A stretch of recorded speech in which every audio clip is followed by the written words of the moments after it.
Welcome back to the second part of the CRUD operations video.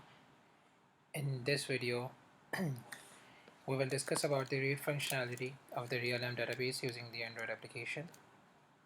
But before getting into the read functionality, let me mention one thing from the previous video. Inside my create button method, I forgot to initialize the real-time instance.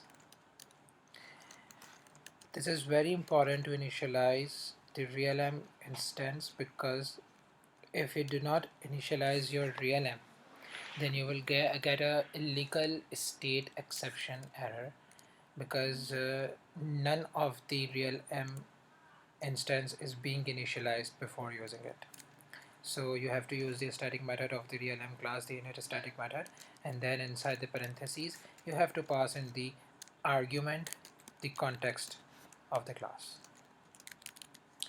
So in this case, since we are using main activity, we will pass the context of the main activity dot this, and then the rest of the code will remain same.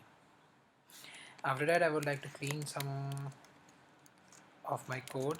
I will make a toast message so that I can uh, show the users that the object has successfully created. So object has been created, and I will mention the length, and then I will use the .show method to show the text.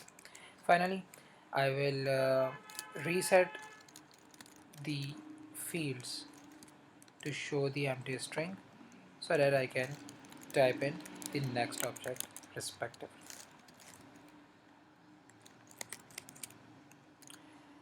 And similarly,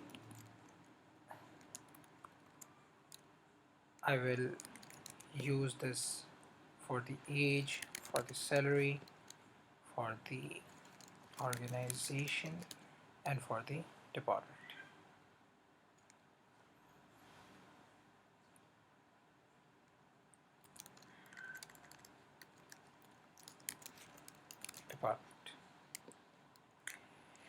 Okay, cool. Next, now we will straightly move towards the read functionality. For that, I will set the onClick listener on the read button, set onClick listener, new onClick listener, and inside the onClick listener, I will type the read logic for the realm database. So first thing first, we will initialize the realm using the static init method, passing in the context of the main activity. Then we will create the realm object using the static method of the realm class get default instance, and then we will query on this realm object to return the objects that we are going to save using the create button. So for that purpose, I will create the object of the realm query, and I will specify this query to be as the person object, and then I will use the where method on the realm object that I have created recently, and then inside the where method I will pass the model that I want realm to query on. In our case, we have only one model, the person model, so I will pass the person class in the where method.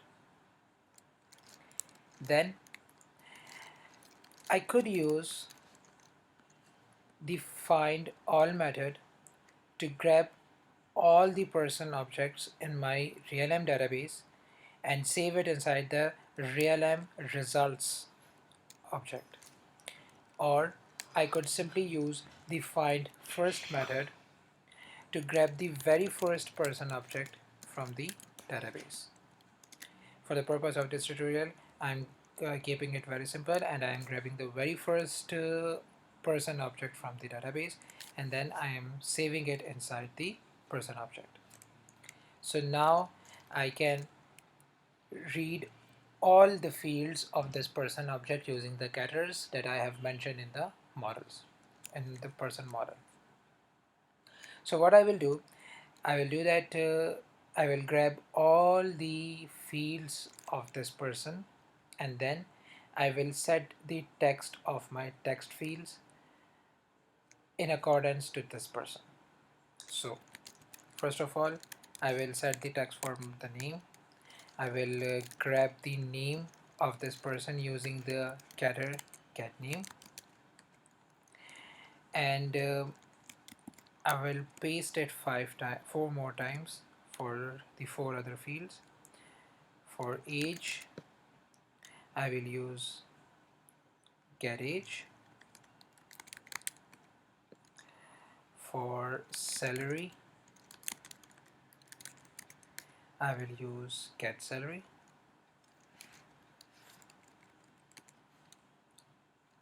For organization, I will use get organization.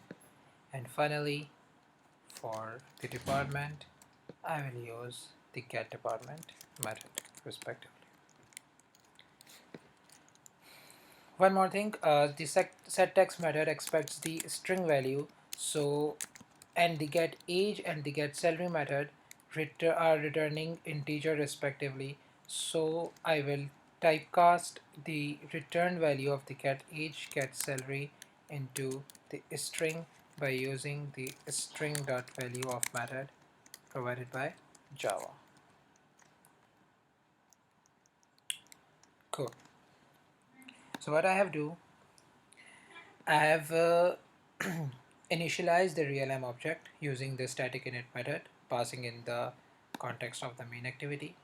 Next, I have created the realm object through the static method of the get default instance of the realm class, and then I have created the realm query object, and then I have used the where method on the realm object that I have created earlier, passing in the model that I have to perform query on. Then I have used the find first method to grab the very first person object. Here I am saving the result of the find first into the person object, since the query is returning person, as I have mentioned. Realm query, as I have mentioned earlier, that realm query should return the results specific to person, so I can easily cast the result returned by the find first method into the person object respectively. And then I have used the getters method on this person to grab the values that I have inserted using the create method respectively. So let's check this functionality, that whether all these two methods are performing correctly or not. I will run the application on the emulator. The emulator is running already. So here is my emulator. And I have run the application. The Gradle task is being performed in the background, and so is the application is being installed in the emulator.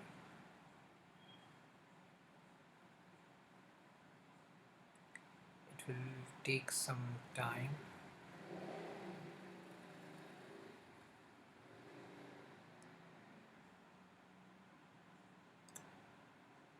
Okay, while this application is being installed in the phone, let me pause here for a while. Okay, so the application is running inside the emulator, and you can see that this is my form, the name field, the age field, salary, organization, and department, and these are the four buttons. For the name part, I will type in the name. Let's say Ahmed, age 27, salary for example 26,000.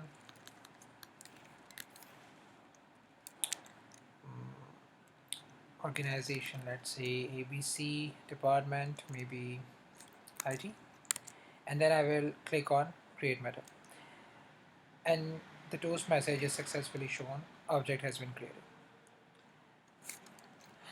Let's say I create another object, the name of the person, this time Daniel, age let's say 28, salary maybe 32,000, organization XYZ, department let's say sales, and then I will click on the create method, and yes, the object has successfully created. So the first object I have created with the name Ahmed, and the second object I have created with the name of Daniel. So when I click on the read button, I would expect to be returned the object with the name Ahmed. So let's check it out. When I click on read, and yes, the name Ahmed is returned with the fields that I have mentioned earlier. So that's all for the read functionality, and I hope that you have understand the underlying concepts. One thing I forgot to mention here, you can use, you can also use the um, comparisons inside the real-time database, but they are slightly different with the traditional relational databases. You can use equal to method, you can use where clause, you can use and, you can use or, and all that stuff that you use with the relational databases. To view more information regarding the query language of the real-time Android database, you can visit the official documentation of the real-time for more info. I will shortly update my blog post regarding this read functionality, and all the code will be updated there soon. So do visit programmingbeats.com for more information on this. Till then, if you have any question, do post in the comment section. I am very happy to answer your queries. Thanks.